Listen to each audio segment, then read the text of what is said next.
Hello everyone, সবাইকে স্বাগত আমার একটা নতুন ব্লগে। যদিও ওই চেষ্টাটা করেছিলাম এটাই যে গাড়িতে বসে বসে যেতে যেতে ইন্ট্রোটা দিয়ে দেবো, কিন্তু এত খারাপ ইন্ট্রো আমরা করি, বাধ্য হয়ে ভয়েস ওভার করতে হলো। তো যাই হোক, শীতে কেমন আছো সবাই?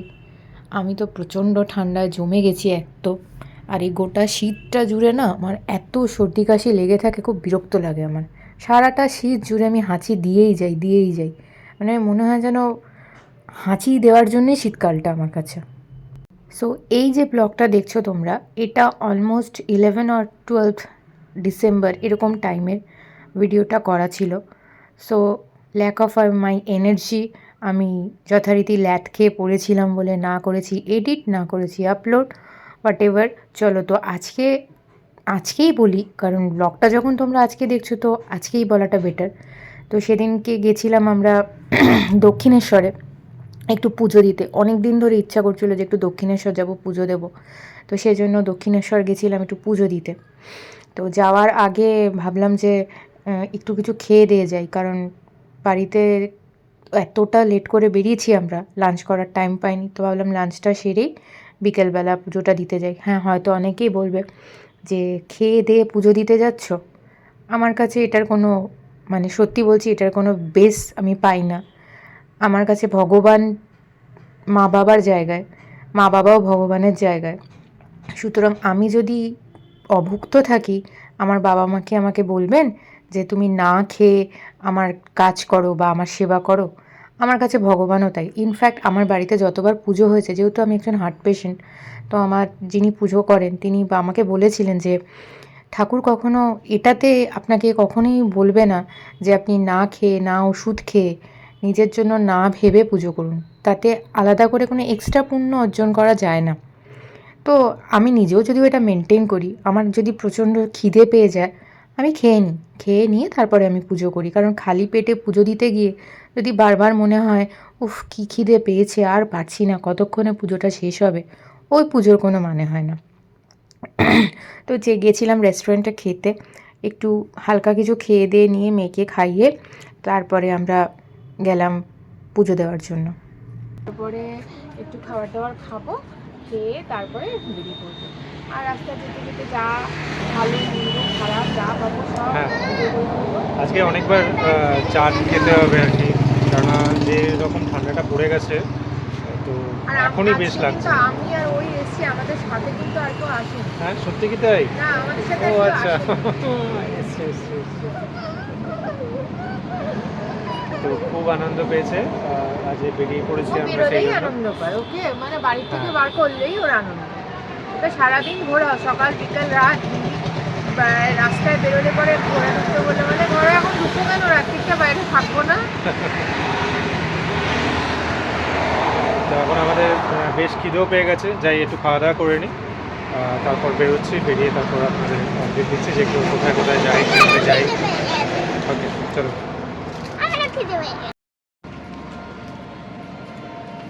খাওয়া দাওয়া হয়ে গেছে, এবার আমরা যাচ্ছি গাড়ির দিকে। চলো ঝটপট করে গাড়িতে উঠে পড়ি। প্রচুর খেয়েছি, আমি তো এমনিতেই প্রচুর খেতে ভালোবাসি, আজকেও প্রচুর খেয়েছি। একটু সাউন্ডের প্রবলেম হবে কারণ এটা হাই রোড, তো এখানটাতে একটুখানি সাউন্ডটা কম আসে। তো খাওয়া দাওয়া হয়ে গেছে, এবার চলো গাড়িতে উঠে পড়ি। গাড়িতে উঠে পড়ে কথা বলছি। এবার আমরা তাড়াতাড়ি করে বেরিয়ে পড়ি, পুজোটা দেবো। পুজোর মোটামুটি ফুল মিষ্টিটা নিয়ে নিয়েছি, বাকি ধূপ মোমবাতি যা এক্সট্রা লাগবে ওগুলো ওখানে যেখানে জুতোগুলো রাখবো ওখান থেকে নিয়ে নেবো। আর এই যে মহারানী খেয়েছে, মহারানী ভাল লেগেছে খাবারগুলো? কি কি খেলে তুমি বলে দাও একটু। জলটা একটু জানি না। এই সে কি কথাবার্তা, কোথায় রাখবো? জায়গা নেই। কি কি খেলে বলো? নান আর হচ্ছে হলুদ ভাত মানে যেটা পোলাও, নবরত্ন পোলাও। আর বলো মাটন। ভালো লেগেছে? পেট ভরেছে? আর এইটা কি খেলাম বলো? আর ও বাবা, ও তো ওই খাবারগুলো খাওয়ার থেকে ওর বেশি ইন্টারেস্ট হচ্ছে খাওয়ার মানে ইয়েতে, মিছরিটা খেতে ওনার খুব ভালো লাগে। লাস্টে মিছরিটা ওকে খেতেই হবে।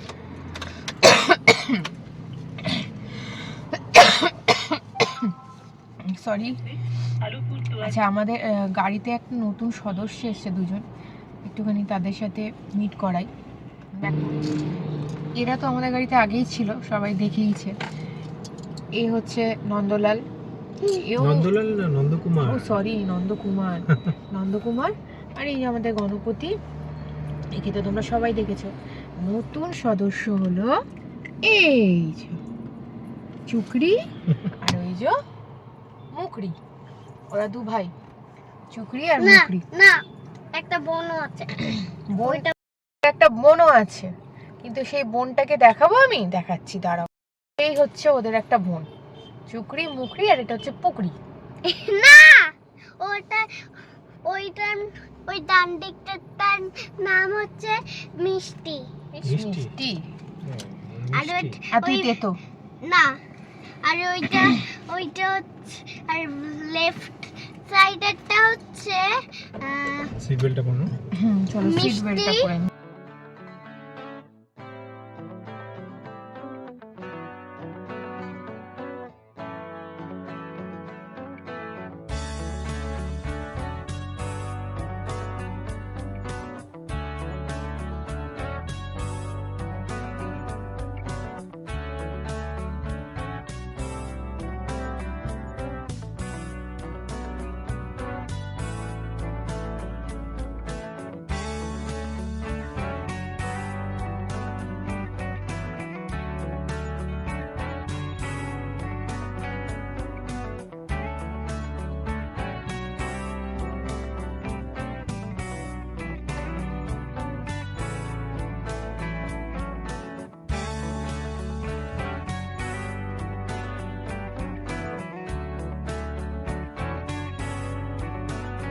তো আমরা দক্ষিণেশ্বর পৌঁছে গিয়ে জিনিসপত্র, মানে ব্যাগেজ সব গাড়িতে রেখেই, জুতো টুতোগুলো দোকানে রেখে ডালা ফালাগুলো নিয়ে মন্দিরে পুজো দেবো বলে বেরিয়ে গেলাম।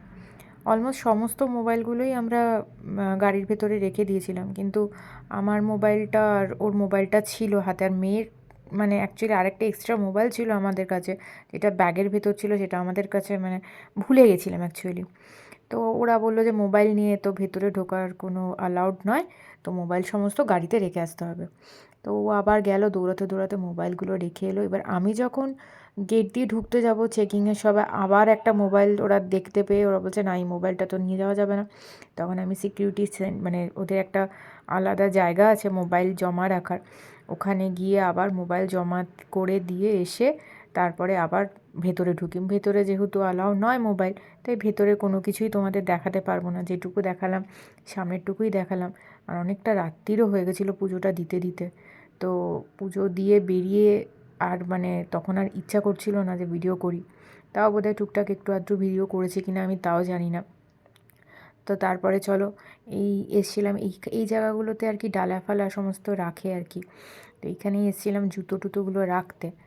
এইখানে একটা কিছুদিন আগেই আমার বাবা মা এসেছিলো, তো ওরা বলে দিয়েছিল যে কোন কাউন্টারটাতে গিয়ে রাখবি, পরিচিত আছে আমাদের। বললাম ঠিক আছে চলো সেখানেই রাখি, আমার কাছে তো সবই এক লাগলো, আলাদা কিছুই না। তো জুতো টুতোগুলো রেখে ডালিটা নিয়ে তারপর ছুট মারলাম ওইখানে। তারপর তো গিয়ে বললামই কী ঝামেলা পাকিয়েছিলাম, মোবাইল নিয়ে কী সমস্যায় যে পড়েছিলাম।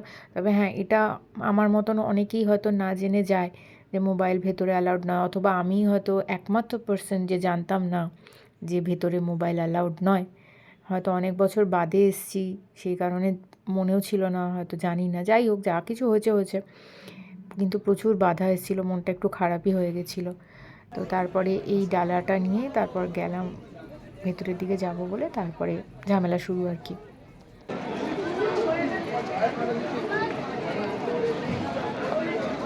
ওই দেখো মন্দির দেখতে পাচ্ছ, আমার হাত ধরে যাবে।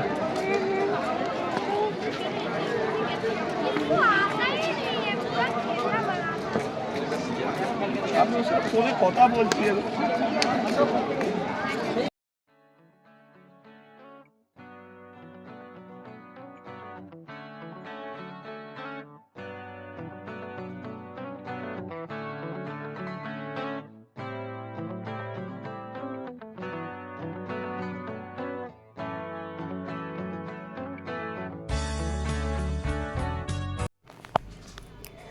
তো পুজো দেওয়া হয়ে গেছিলো ততক্ষণে, আর পুজো দিয়ে বেরিয়ে একটু খিদে খিদেও পাচ্ছিলো, অনেকটা রাত্রি হয়ে গেছিলো, 8:30 9টা বাজে প্রায় তখন। তো আমার বর বললো যে চলো একটু কিছু খেতে যাই, দেখি কিছু খাবার পাওয়া যায় কি না। কিন্তু গিয়ে দেখলাম যে সমস্ত দোকানগুলোই বন্ধ করে দিচ্ছে। ভাবলাম চলো অনেক খাওয়া দাওয়া করেছো, আর খেতে হবে না, এবার বাড়ির দিকে চলো, রাত্রে একবারে ডিনার করে ঘরে ঢুকে যাবো। দিয়ে তারপরে ওখান থেকে দেখলাম যে দোকানে কি কি পাওয়া যায় অন্তত জেনে আসলাম। পরের বার যদি টাইমে আমরা পৌঁছোতে পারি বা টাইমে বেরোতে পারি পুজো দিয়ে, তাহলে অফকোর্স ওখানে নিশ্চয়ই কিছু খাবো। তো সেই জন্য দেখে টেকে সমস্ত দোকানগুলোকে বললেও বিশ্বাসই করছিল না যে দোকানগুলো বন্ধ হয়ে গেছে। ও সব দোকানই একবার গিয়ে জিজ্ঞেস করছিল যে খোলা কিনা খোলা কিনা। তাই একটু টাইম লাগলো। তারপর ওখান থেকে বেরিয়ে গাড়ি দিকে গেলাম আমরা। দিয়ে ওখান থেকে চলো এবার দেখাই তোমাদের বাড়ির দিকে ফিরছি সেইটাই। ফাইনালি পুজো দেওয়া শেষ হলো। এত ভোগান্তি হলো আজকে, মানে কি বলার। আমাদের নলেজে ছিল না যে ভেতরে মোবাইলটা অ্যালাউড নয়। মোবাইল নিয়ে এত ছোটাছুটি করতে করতে এত লেট হয়ে গেছে। আর আজকে অমাবস্যা ছিল তো প্রচণ্ড ভিড় ছিল, যার জন্য নাট মন্দিরটা একদম ভর্তি ছিল। দেখতে পেয়েছি মায়ের মুখটা ভালোভাবেই দেখতে পেয়েছি, লাইন কিন্তু প্রচুর ছিল, প্রচুর। প্রচণ্ড ভিড় ছিল। আর ভেতরে ঢুকতেও একটু টাইম লেগে গেছে। আরতিটা ভালো দেখতেই পাইনি ঠিকঠাক মতনভাবে। পুজোটা দিয়েছি ঠিকভাবেই। দেওয়ার পরে এসে ওই যেখানে জুতো ফুতো রাখে ওখান থেকে কালেক্ট করে বেরিয়ে দুটো মোবাইল গাড়িতে গিয়ে রেখে এসেছি, ভুলে গেছি ব্যাগে আরও একটা মোবাইল রয়ে গেছে, আবার সেটাকে কাউন্টারে জমা করতে হয়েছিল। সেই ফোনটাকে আবার কালেক্ট করলাম, করে গাড়ি পার্কিং লট থেকে নিয়ে এসে এই জাস্ট আমরা বসেছি। সব বন্ধ হয়ে গেছে, পুরো মন্দির চত্বর অন্ধকার। এবার আমরা বেরোচ্ছি, বাড়ির দিকে যাই, যেতে যেতে পরে কথা হবে। টাটা।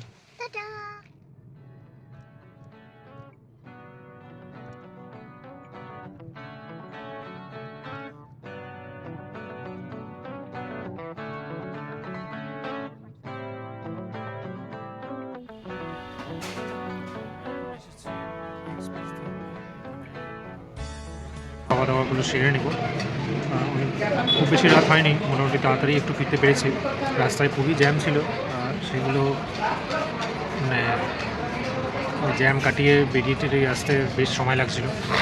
তো ফাইনালি কাছাকাছি চলে এসেছি। এখন খাওয়া দাওয়াটা করে নিয়ে এবার তারপর আমরা বাড়ির দিকে ফিরবো। তো এখন সব এখানেই বসে আছি। এই দেখো, ইনি একটা ললিপপ কিনেছেন, কেনার পর সেটা নিয়ে এখন খাওয়া দাওয়া চলছে। ললিপপটা আগে বেশি খেতে, ওটাই আগে খেতে হবে সেরকম ব্যাপার, ললিপপ খেতেই হবে। এই যে ম্যাডাম মেনু দেখছেন আর কি, কী ডিসাইড করা যায়। হ্যাঁ হ্যাঁ, ও বাবা এতগুলো ললিপপ। সঙ্গে একটু চা খেলাম, চায়ের পর চায়ের সাথে একটু সিঙ্গাড়াও ছিল, বেশ ভালো লাগলো। তো মেনু ডিসাইড হয়ে যাক, তারপর আমরা খাওয়া দাওয়া করে নিয়ে তারপর আমরা বাড়ির পথে বেরিয়ে পড়বো। আজকে বেশ ঠান্ডা পড়েছে, ওখানে দেখো কীরকম চাপা দিয়েছে, দেখো।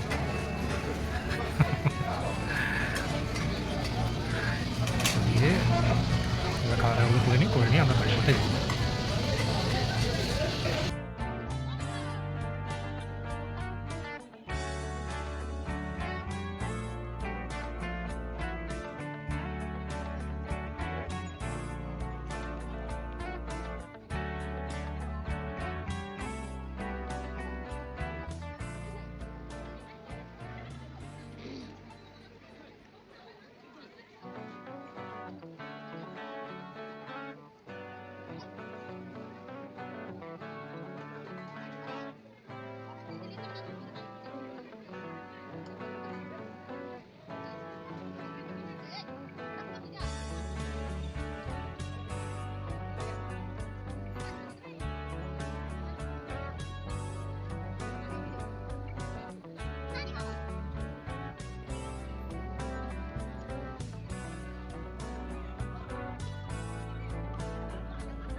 ফাইনালি আমাদের খাওয়া দাওয়া সব কমপ্লিট হয়ে গেছে।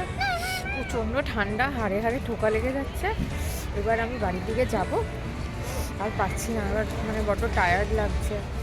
খাওয়া দাওয়া কমপ্লিট হলে কী হবে, এবার তো ঘুম পেয়ে যাচ্ছে না, তো এবার বাড়ির দিকে যাই, তাহলে গুটি গুটি পাই। আজকের ব্লগটা এখানে এই পর্যন্তই শেষ হয়। আবার অন্য একদিন দেখা হবে নতুন একটা ব্লগ, নতুন কিছু নিয়ে। অতদিকে যেন বাবাই গুড নাইট। আর দাঁড়াও, সবার থেকে গুড নাইট করিয়ে নিয়ে আসি আগে। এই তোমরা কি কেউ গুড নাইট বলবে? আমি good night. Good night. Good night বন্ধুরা। আর বাবাই তুমি গুড নাইট করে দাও। Good night, tata tata. আমাকে আমি বৃষ্টি টাটা।